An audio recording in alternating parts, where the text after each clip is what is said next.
Happy Sunday, everyone. I'm Taylor. Thanks for joining me today. It's time for the Weekly Rundown. As we know, the news of the week has been the immediate reclosure of much of our California businesses, including right here at home. Well, our Coachella Valley leaders have put together a message hoping to bring unity to our valley and to share a very important message. Small changes can make a big difference.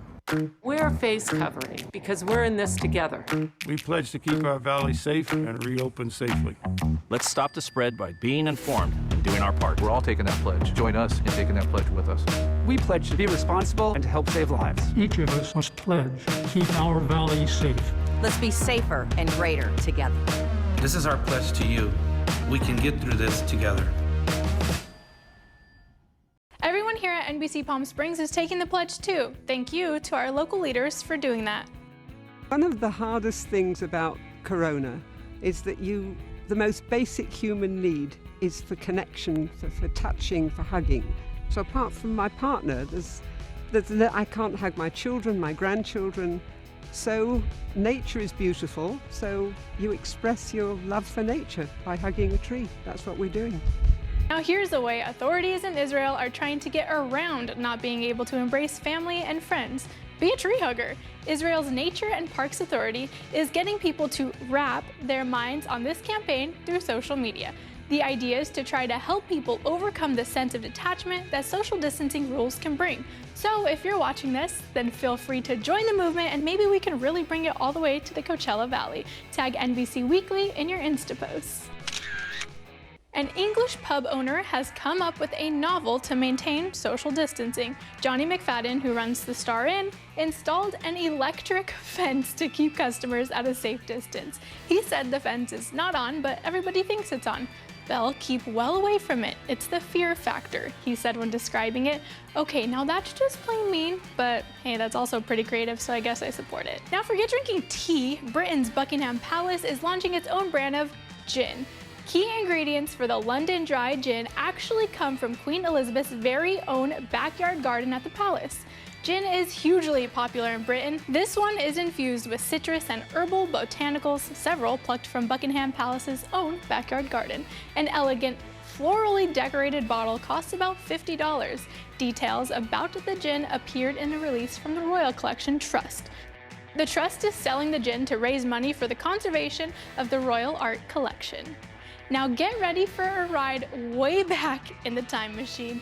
Lego and Nintendo are celebrating the 80s with their new Lego set that recreates the 1980s Nintendo Entertainment System all out of Lego bricks. Check this out. If it looks familiar, you're an 80s kid. This set includes more than 2,600 pieces and gives special honor to Super Mario. The collection lets you build all the original parts of the console, from controllers to the retro TV, which has a screen that actually scrolls.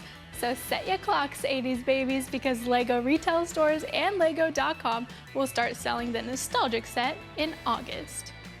Okay, now we're turning to a different kind of gameplay, and this one just about hits it out of the park.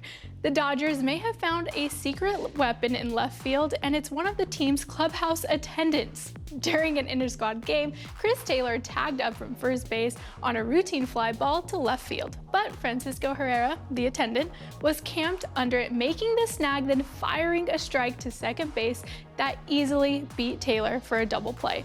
Both teams erupted and cheered with laughter inside a sadly empty Dodgers stadium. Chris Taylor trying to tag up there on Chico. Herrera, also known as Chico, has been a clubhouse attendant for the team since 2008, and he hasn't played competitive baseball since his 2 years playing shortstop at LA Valley College a decade ago. But the Dodgers have needed a body as a result of a shortage of players, so they've turned to Herrera, who has been the left fielder for a few training camp games now. Now, they all know, don't run on Chico. Meanwhile, in the b-ball world, players have been at the NBA bubble in Orlando, but they're starting to find pretty creative ways to stay busy while following quarantine orders. For JJ Redick, that involved slamming a beer during a post-practice soak. While golfing on Saturday, Redick shared a photo of a water fountain that was out of use due to health and safety protocols. so the Pelicans vet opted for a Bud Light instead. He then said he would shotgun a Bud Light the next day if he got 10,000 retweets. Well, the Twitter world stepped up and the retweets came pouring in, so Reddick made good on his promise and did some multitasking while sitting in an ice bath after practice. A man of many talents. An elderly care facility is spending lockdown turning residents into rock stars. Jeremy Roth has this and more.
So did you have an old iPhone that really started to get you heated up because of how slow it was getting? So then you were basically forced to get a new phone, and then you heard Apple really did it on purpose? Well, you're in luck. Millions of iPhone users can now submit claims for part of a $500 million settlement.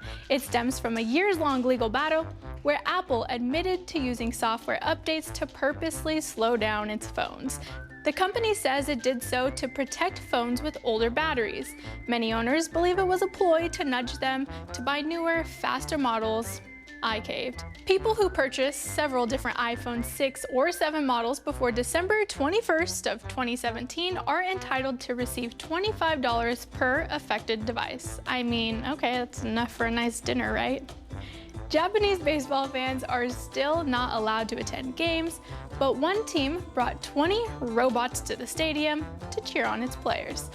The robots, in the shape of humanoids and dogs, danced to the fight song of the defending champs, Fukuoka Hawks. They played the Ryutan Eagles in an empty stadium except for the players, coaches, and umpires. Usually up to 40,000 fans dance and sing to the team's fight song. Fun fact, there are actually 3 Americans on the Hawks team and 3 on the Eagles. I'm not a robot, but maybe my robot dance can send them some good luck. If you scrolled social media for even 10 minutes this week, then you probably saw things like these. And if you didn't, then here's the deal. All of these random which one are you accounts popped up saying which Kardashian, guy, duck, dog, and all these other things you are according to your name. Here's some which one are yous that reflect our staff here at NBC Palm Springs. Joe's has to be my favorite. Now, my colleagues think this one is truly a description of me. What do you think? Of course it's an animal. But speaking of animals, there is a lot of news about them this week that I just must tell you about, like groundhogs and squirrels and fawns and lemurs and cow farts. See you after the break.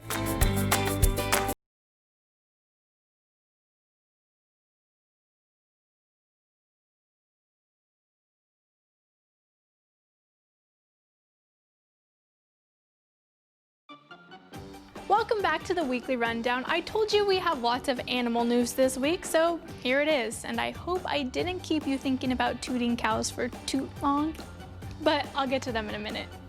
A long-lost dog is reunited with his owner 7 years after he had gone missing. Manuel Villar says his dog, Champ, ran away in 2013 while Villar was serving in the U.S. Navy. Bahar would eventually learn a local farmer actually found Champ around his farm a month ago. After gaining the dog's trust, the farmer noticed he was injured, so he took him to the vet. That's where Champ's microchip was checked and Bahar was contacted. While Champ's full 7-year journey home will remain a mystery, Bahar knows for sure the moral of the story is to never give up. I hope that there's people out there that can see this and still maintain hope that their pets one day will come home. Now, it's always been believed that dogs age 7 times faster than humans, but a new study published in Cell Systems suggests that's not true. What? Results found the equation for dogs' age is actually more complicated. The formula researchers at UC San Diego developed is the logarithm of the dog's age multiplied by 16 plus 31. That would mean a 1-year-old dog is close to a 31-year-old human. A 5-year-old dog is similar to a 57-year-old human, and a 10-year-old dog is linked to a 68-year-old human. Researchers based their equation on canine and human genomes after studying 104 cute little retrievers. Now, everyone loves lemurs, but the Honolulu Zoo faced a question about new baby twins. What to name them? A decision has been reached, and the primates have been named after 2 Honolulu comedy legends. Their names are Frank de Lemur, after Frank de Lima, and Mel, after Mel Gabang. Hopefully, those are some silly little lemurs then. If you tuned in last week, I told you about Cheeks the chipmunk and how he befriended a family that feeds him every single morning. Well, this one's similar. A Rhode Island man captured a cute moment between a groundhog and a squirrel sharing a meal together. Ronald Lopes has bird feeders all around his backyard, and he recently bought a miniature picnic table to also feed his furry frequent visitors, primarily squirrels and chipmunks. Lopes says a few weeks ago he witnessed a beautiful breakfast date between a squirrel and a groundhog. Lopes said they've now made it part of their regular routine. I thought it was great that they were together and they were able to get together, and I thought it was just a really cool thing for animals to do that you don't really see often with the groundhog. And he's taken to posting the animals on Facebook with the hope that by sharing the positive interactions of carefree creatures, humans will follow suit.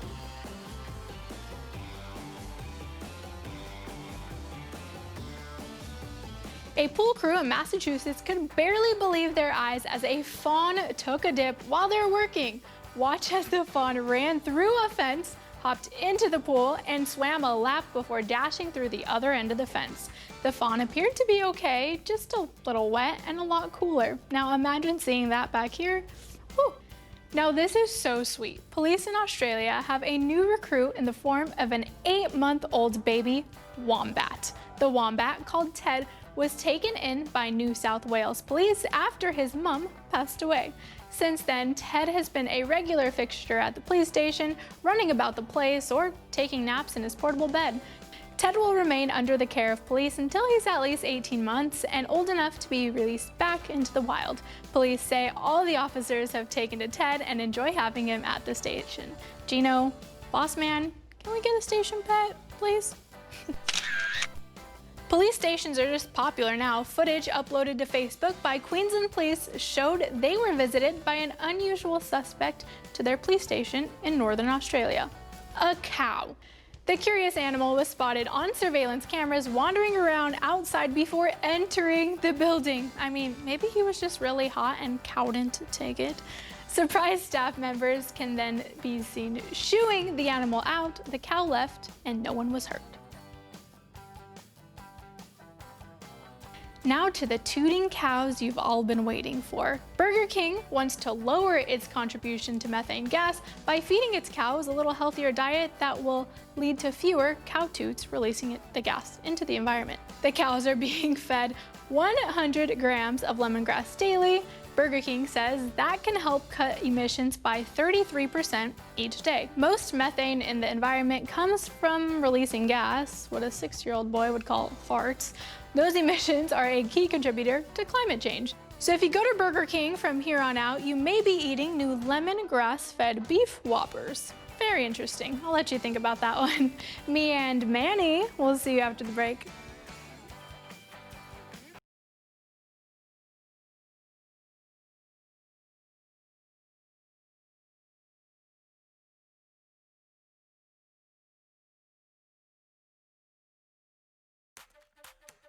Welcome back to the Weekly Rundown. We're halfway done with 2020. Can you believe it? We've had a lot of time to kick back and watch some movies. But if you want more recommendations, Manny the Movie Guy is telling you his favorite movies of the year so far.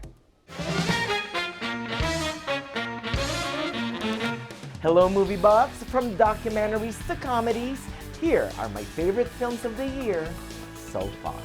Number 10 is Eurovision Song Contest, The Story of Fire Saga. This fun and affectionate look at the biggest song contest in Europe is a battle cry for dreamers everywhere.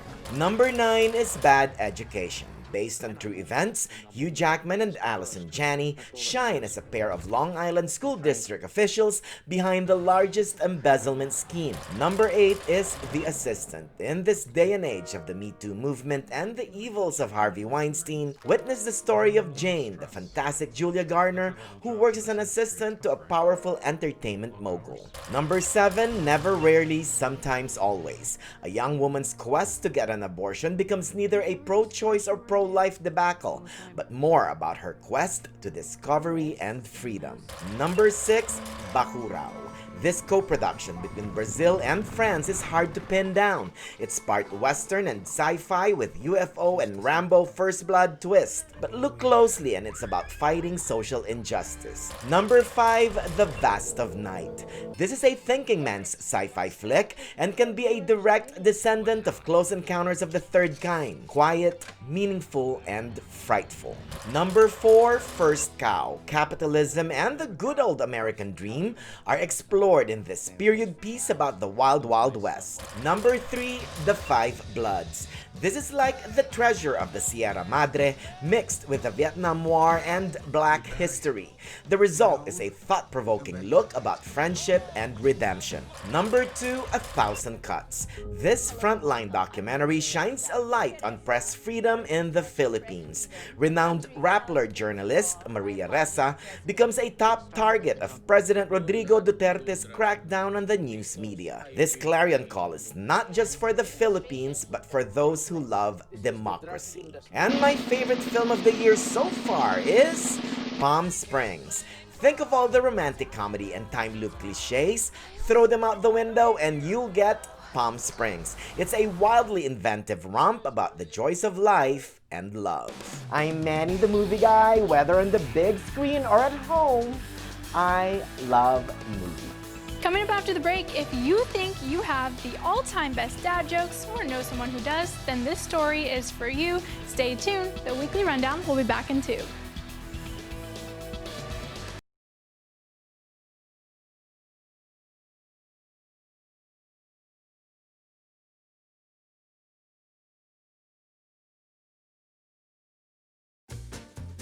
Welcome back to the Weekly Rundown. If you've watched enough episodes of me now, then you probably know I like my cheesy jokes. And sometimes a simple joke can be all it takes to bring a smile to someone's face, something that's especially important in these tough times.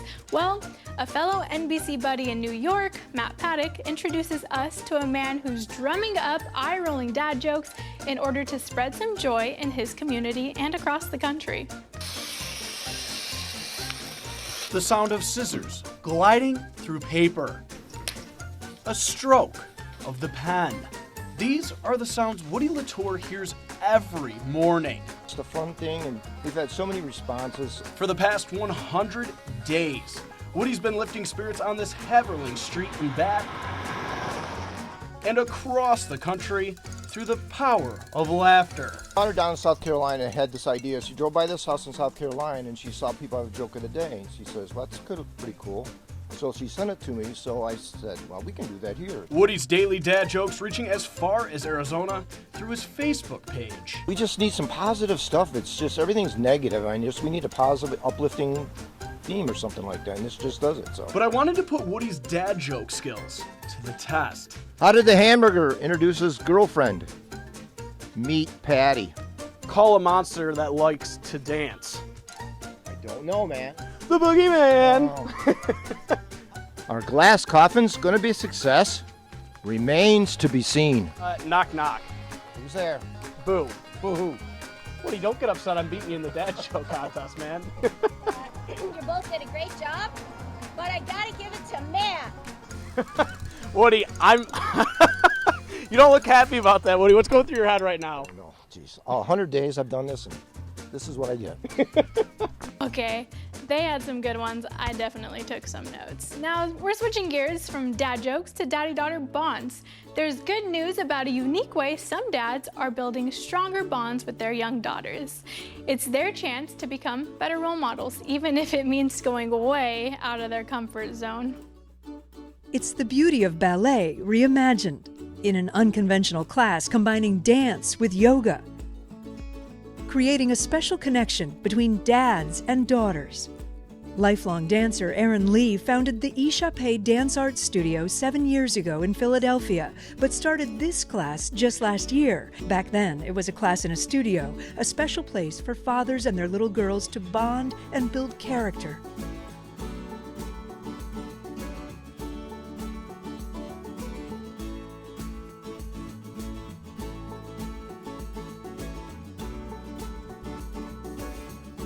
Julian Myers goes with his 6-year-old Nola.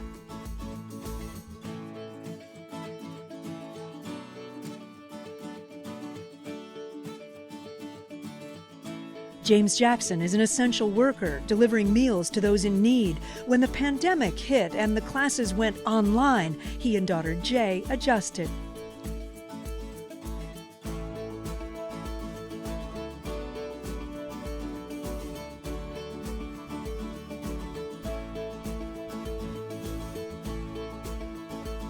And during these uncertain times, instructor Tamisha Anderson is helping these families make new memories.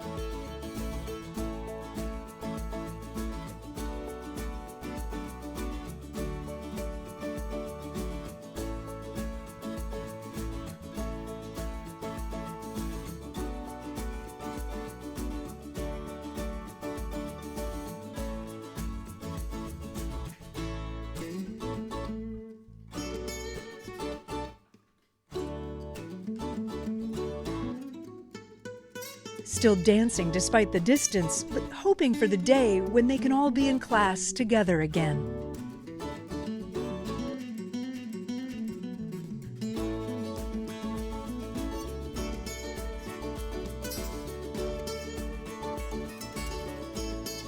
Dad, if you're watching this, we have class tomorrow morning at 8, okay? We'll be right back.